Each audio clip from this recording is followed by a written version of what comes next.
Ça y est, j'ai enfin pu partir sous les cocotiers comme tu peux le voir derrière moi, grâce à ma stratégie d'investissement. Non, en fait, je suis toujours dans mon bureau, chez moi, tranquille, dans mon bureau. D'ailleurs, je suis pas vraiment dans mon bureau puisque derrière moi, c'est un fond vert. Bref, salut à toutes et à tous, c'est le Captain, bienvenue dans cette nouvelle vidéo. Donc, investir dans la crypto-monnaie, la bourse, l'immobilier, le copy trading ou quel que soit l'investissement, c'est bien, hein, mais avoir un plan et une stratégie, c'est beaucoup mieux. D'ailleurs, c'est primordial et c'est ce qu'on va voir dans cette vidéo. Avant de commencer, toujours pareil, je ne suis pas conseiller en investissement, je suis juste un mec normal qui fait des investissements sur internet et dans les crypto-monnaies. Et si jamais ma chaîne te plaît, je t'invite à t'abonner, cliquer sur la cloche, mettre un pouce à la vidéo, ça te permet de remercier le travail et moi ça m'aide à continuer. Dans cette vidéo, je vais te parler de stratégie globale, de diversification, de money management et j'espère que tu es prêt parce qu'on va direction les cocotiers, c'est parti.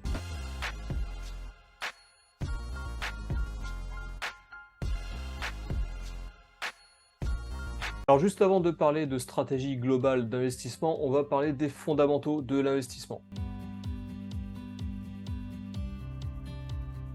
Premièrement, avant d'investir, il faut absolument que tu optimises ta vie financièrement. Si c'est pas déjà fait, il faut commencer par ça, puisque optimiser ta vie financièrement, ça te permet de pouvoir investir de l'argent qui n'est pas vital pour toi. Je le répète quasiment à chaque vidéo, mais c'est vraiment la base de l'investissement, puisque lorsque tu optimises ta vie financièrement et que tu as un matelas de sécurité, tu acquiers une sérénité psychologique qui va t'aider vraiment à atteindre tous tes objectifs d'investissement. Si tu veux commencer par ça, si tu veux savoir comment on optimise sa vie financièrement, je t'invite à regarder cette vidéo-là que je te mets en fiche, qui t'explique toutes les étapes qu'il va falloir que tu mettes en place dans ta vie pour pouvoir optimiser ta vie. Et tu peux également faire tes propres recherches sur internet puisqu'il y a pléthore d'articles qui parlent de ce sujet. On va pas passer beaucoup de temps là-dessus aujourd'hui puisque je considère que tu as déjà regardé ma vidéo sur le sujet et que tu as établi ton plan pour optimiser ta vie financièrement. Le deuxième point fondamental de l'investissement, il faut que tu te poses la question: pourquoi j'investis? Je pose souvent cette question aux personnes qui viennent me voir en privé sur mon canal Telegram, puisqu'ils investissent sans vraiment avoir d'objectif. Donc se poser cette question-là, pourquoi j'investis, c'est vraiment fondamental.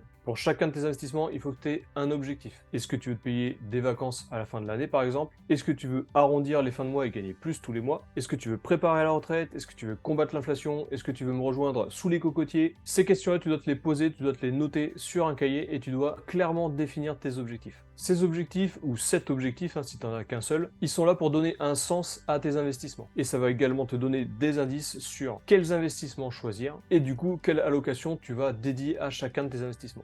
Donc comme je te disais, cet objectif, tu dois le noter sur un cahier, tu dois pas juste l'avoir dans ta tête. Moi je travaille avec un agenda, je note tout dedans, je note dedans des objectifs que je me définis chaque jour, chaque semaine et chaque mois. Et ça me permet à chaque fin de mois, à chaque fin de semaine de faire le point sur tout ce que j'ai fait et savoir si j'ai atteint mes objectifs. Si tes objectifs sont beaucoup plus larges ou beaucoup plus long terme, tu peux aussi le mettre sur un tableau affiché dans ta chambre ou alors dans ton appartement et ça te permet toujours d'avoir cet objectif en face des yeux. Le troisième point fondamental sur l'investissement, maintenant que tu as optimisé ta vie financièrement et que tu as des objectifs, que ce soit court terme, moyen terme ou long terme, maintenant il va falloir que tu te formes sur plusieurs choses. Comment la fiscalité va impacter ton investissement, comment investir dans les crypto-monnaies, comment investir en bourse, comment faire du trading, comment investir dans l'immobilier, etc., etc., etc. Il faut que tu sois clair avec toutes ces choses-là, que ta vie soit optimisée financièrement, que tu te définisses des objectifs et que tu te formes sur les différents sujets dont tu as besoin. D'ailleurs, pas mal des contenus que je viens de citer sont disponibles sur ma chaîne, donc n'hésite pas à t'abonner et à cliquer sur la cloche pour ne pas louper toutes les prochaines vidéos. Et en plus, il y a plein de contenu qui va arriver ces prochaines semaines et ces prochains mois.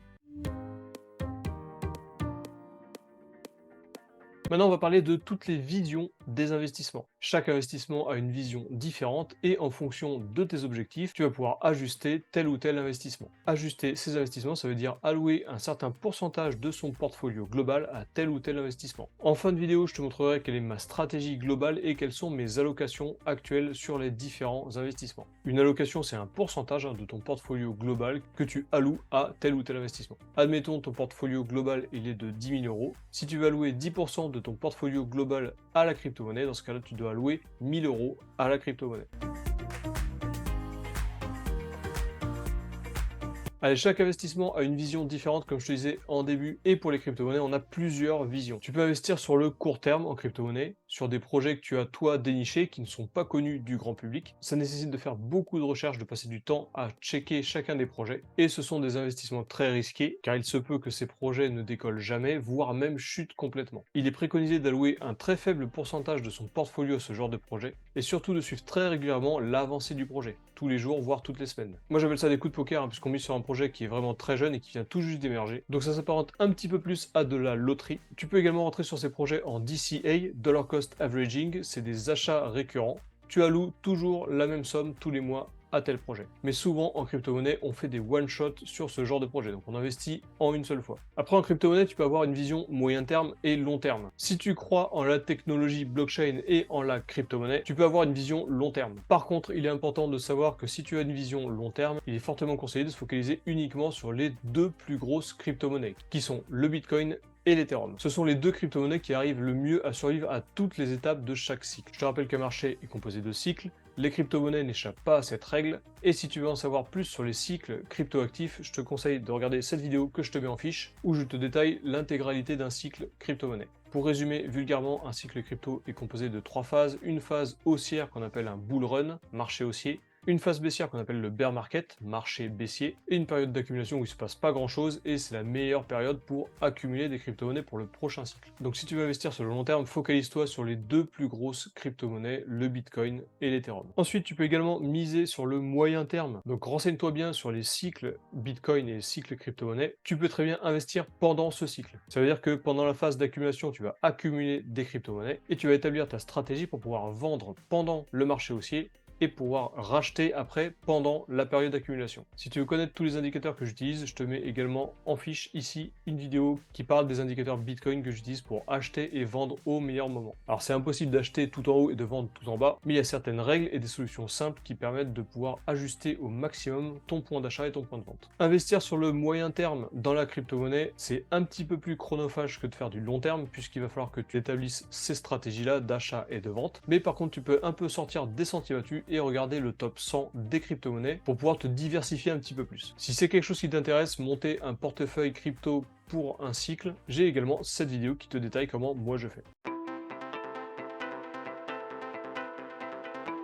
Investir en bourse, c'est un peu la même philosophie que investir en crypto-monnaie, sauf que le marché est beaucoup plus mature. On est sur un marché qui est présent depuis plusieurs dizaines d'années, ce qui insinue qu'il y a beaucoup moins de volatilité et nettement moins de risques, puisqu'il y a beaucoup moins de sociétés boursières qui plongent que de crypto-monnaies qui plongent. Mais ça ne veut pas dire qu'il n'y a pas de risque, puisque forcément, tu peux très bien acheter des actions de certaines sociétés qui vont chuter et jamais remonter. Personnellement, sur le marché des actions, j'ai une vision long terme, voire très long terme. Je n'essaye pas de faire du court terme sur les startups ou de faire du trading sur les actions. Je préfère me contenter d'une stratégie simple, la stratégie dont je parle tout le temps, le DCA, Dollar Cost Averaging, qui me permet de rentrer sur des ETF, Exchange Traded Funds, des ETF qui regroupent les plus grosses sociétés qui capitalisent la plupart du marché, que ce soit en Amérique du Nord, en Europe ou dans le monde, comme le S&P 500 par exemple, ou le Nasdaq qui est plus axé technologie. Et je rentre aussi en DCA sur quelques grosses sociétés, notamment Total, Air Liquide ou encore Apple. Pour les investissements boursiers, et ça fera l'objet d'une prochaine vidéo, il y a plusieurs solutions qui s'offrent à toi. Tu peux très bien investir sur un PEA ou sur un compte titre. Mais on rentrera pas en détail là-dessus dans cette vidéo. Moi personnellement j'ai une vision très long terme sur la bourse et je préfère me focaliser sur les ETF qui permettent de se diversifier facilement sans vraiment passer beaucoup de temps à analyser le marché.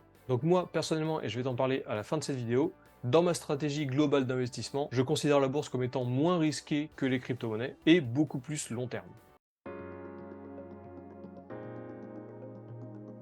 Allez, on passe maintenant au trading qui a une vision complètement différente des deux premiers investissements dont je te parlais dans cette vidéo. On est sur une vision très court terme, donc beaucoup plus risquée, mais beaucoup plus lucrative. Il convient d'avoir une toute petite allocation sur le trading ou sur le copy trading, je mets ça dans le même panier, et surtout de capitaliser les gains engendrés pour les redéverser dans les investissements moins risqués. Le trading et le copy trading permettent d'utiliser un levier beaucoup plus puissant que les investissements classiques en bourse et en crypto-monnaie, mais il faut savoir sécuriser ses gains régulièrement. Je te parle dans plusieurs autres vidéos de copy trading et je te parle de ma méthode également pour choisir un copy trading. Le copy trading peut être très lucratif mais aussi très risqué. Quand tu fais du copy trading, ça veut dire que tu alloues ton argent à un trader qui va trader pour toi. Donc tu es complètement tributaire de ce trader. Il faut savoir que des copy trading, il y en a partout, mais il y a vraiment 99% d'arnaques. Il y a des copy trading qu'il faut absolument fuir, ceux qui te proposent des rendements de 4, 5, voire 10% par jour. Tu peux être sûr qu'au bout d'une semaine ou deux, ton compte sera cramé. Il y a des copy trading qui ont vraiment des stratégies de trading derrière et qui sont des traders beaucoup plus précautionneux et qui vont doucement. Moi j'investis dans le copy trading, mais tu verras en fin de cette vidéo que j'ai une toute petite allocation de mon portefeuille global alloué au copy trading. Donc au-delà du copy trading, trading, il y a aussi le trading, hein. Toi, tu vas trader pour toi, pour tes propres fonds. Donc bien entendu, si tu es débutant, je te déconseille complètement d'utiliser le trading avec effet de levier, que ce soit en crypto-monnaie, dans le forex ou dans n'importe quel autre marché. Forme-toi beaucoup, hein, c'est obligatoire de se former sur le trading avant de se lancer. Être trader, c'est un travail à plein temps qui nécessite rigueur, sérénité, discipline. Il faut absolument avoir une psychologie de fer. Dans le trading, sans formation,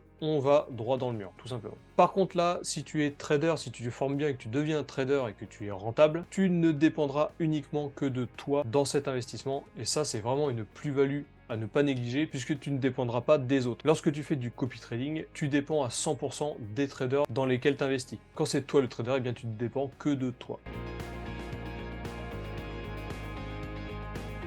Donc maintenant que tu connais les fondamentaux de l'investissement et que tu connais les différentes visions, court terme, moyen terme, long terme, il te faut un plan. Il te faut un plan, il te faut surtout le respecter. Souvent, on a un plan, mais on ne le suit pas parce qu'on ne l'écrit pas. Je te rappelle que moi, j'utilise ce cahier, je note tout dedans, je note mes plans à la semaine, au mois, à l'année. Je définis des objectifs et je liste des actions à mener pour atteindre ces objectifs. Lorsque le plan il est écrit, déjà le fait de l'écrire, ça va plus te l'ancrer dans la tête. Et ce qui est très important, c'est que tous les mois, au moins une fois par mois, tu revois ton plan, tu revois ta stratégie et tu vérifies que tout se passe comme tu l'avais prévu. Et en fonction, tu réajustes ton plan, tu écris d'autres actions à mener pour réajuster ton plan et fais tout ça par écrit.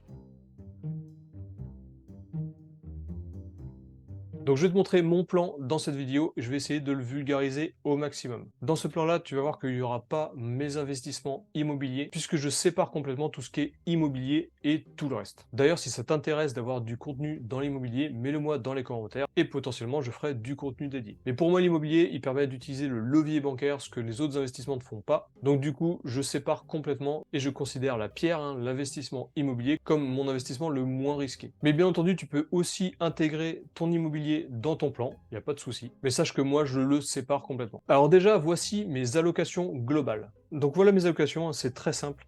J'ai 50% de mon portfolio global qui est en liquidité stable, que ce soit en euros ou en cryptoactifs stables. Donc ça, c'est très important, hein, je ne néglige pas la disponibilité des liquidités. Ça me permet d'avoir une sérénité psychologique en plus, puisque je sais que si jamais il se passe un problème, j'aurai ces liquidités qui sont disponibles. Ça me permet de pouvoir dégainer en cas de nouvel investissement qui va arriver.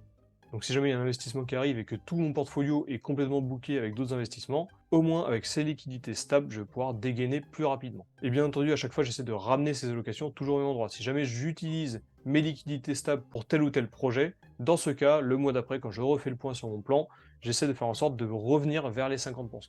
Ensuite, je te parlais de copy trading, pour moi c'est mon investissement le plus risqué. J'ai 20% de ma balance globale qui est allouée au copy trading. Et après, dans cette balance globale, j'ai des allocations en fonction des traders que je suis. Ensuite, j'ai de 20 à 25% d'allocations en bourse et en crypto-monnaie. Alors actuellement, on est à l'orée d'un cycle Bitcoin, donc je suis plus exposé en crypto-monnaie qu'en bourse. Mais lorsque ce cycle sera bien entamé, je générerai des bénéfices en crypto-monnaie pour le déverser en bourse. Pour en revenir vite fait aux liquidités stables, elles me servent également à faire mon DCA, mon Dollar Cost Averaging, pour l'entrée en crypto. Donc ça veut dire que j'utilise des liquidités stables pour rentrer dans la crypto-monnaie et j'utilise les gains principalement du copy trading pour renflouer les liquidités stables. Donc ça c'est une des actions récurrentes que je fais tous les mois, voire toutes les semaines, c'est de prendre des profits du copy trading et les déverser dans mes liquidités stables. Ensuite, mon DCA, bourse et crypto, je le fais une fois par mois. Donc c'est-à-dire qu'une fois par mois, je prends mes liquidités stables, une partie uniquement, et je fais un achat récurrent en bourse et un achat récurrent en crypto. Si tu veux connaître mon plan un peu plus en détail, si tu veux savoir quand est-ce que j'achète de la crypto-monnaie, quand est-ce que j'achète en bourse, et quand est-ce que je revends des cryptos, tu peux me rejoindre dans mon groupe Telegram en description, t'installes Telegram sur ton téléphone, tu rejoins le groupe, et c'est là-dessus que je partage en live tout ce que je fais dans mes allocations. Je fais également régulièrement des live bilans sur ma chaîne, tu peux les voir directement en live si jamais tu es disponible, ou alors tu peux les voir en replay si jamais tu les as ratés. Alors je vais te montrer maintenant un autre graphique de mon allocation en bourse crypto. Donc on va zoomer sur les 20-25% de bourse et crypto. Je mets la bourse avec la crypto, mais pour moi la bourse c'est du long terme. Donc là dans ce graphe là, tu as le détail des différentes visions que j'ai dans la crypto-monnaie. Donc j'ai 10% de cette allocation qui est purement de la crypto-monnaie, qui est en gros ma poche active. Donc je fais un petit peu de trading avec effet de levier. Je ne suis pas trader, donc c'est uniquement pour m'amuser et essayer de faire des coups quand il y a des news à trader. Et j'utilise aussi cette allocation pour faire des coups de poker, donc c'est-à-dire pour miser sur des cryptoactifs qui ont un fort potentiel de hausse. J'ai 50% de cette allocation qui est uniquement de la crypto encore une fois, puisque comme je te disais, la bourse elle est que dans le long terme, qui est dédiée au moyen court terme. Alors c'est surtout moyen terme, c'est intercycle. C'est-à-dire que j'essaye d'acheter avant le marché haussier et j'essaie de revendre après le marché haussier. Voilà, je te rappelle que j'utilise des indicateurs pour faire ça et je t'ai mis un lien en fiche en début de vidéo, mais je te mets également le lien vers la vidéo des indicateurs dans la description. Et ensuite, j'ai 30% de mon allocation globale qui est pour le long terme. Ça inclut la bourse et la crypto-monnaie. Donc j'ai de l'investissement long terme en crypto qui est principalement alloué sur du Bitcoin et de l'Ethereum.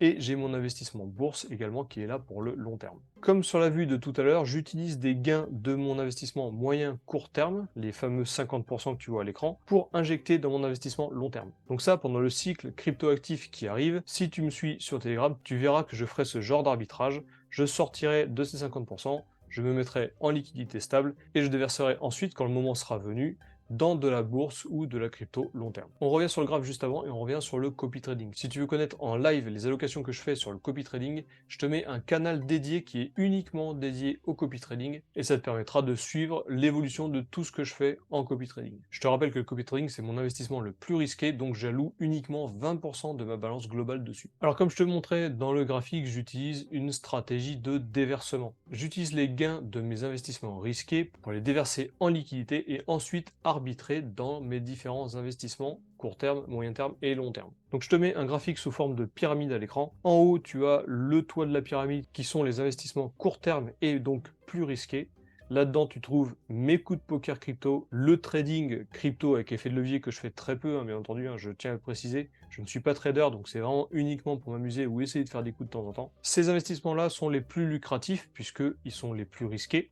Donc les rendements sont plus élevés. Et je déverse donc mes gains dans la deuxième ligne qui est principalement l'investissement crypto-monnaie. Je passe toujours par la case liquidité stable. Je préfère déposer dans ma poche liquidité stable pour pouvoir arbitrer comme il faut après. Ça évite de prendre des décisions trop rapides, de prendre des gains par exemple d'un coup de poker et directement le transformer en Ethereum pour le long terme. Non, c'est pas comme ça que je fais. Je préfère passer par la case stablecoin ou passer par la case euro et ensuite je décide de quoi faire. Donc dans cette deuxième ligne, à titre personnel, je ne fais pas d'investissement moyen terme, court terme sur la bourse. Donc j'ai uniquement des crypto-monnaies. Par contre, dans la troisième ligne, qui est ma ligne long terme, donc je déverse de la deuxième ligne directement dans cette troisième ligne. Et donc cette troisième ligne me permettra d'avoir des projets différents, comme par exemple alimenter un PEA ou gérer des projets immobiliers. Autre chose, lorsque je m'installe tous les mois et que je regarde tous ces graphiques-là, je fais en sorte de contrôler mes pourcentages d'allocation. Je regarde la version macro, les graphiques que je viens de te montrer, et je regarde ce que j'ai en réalité pour comparer vraiment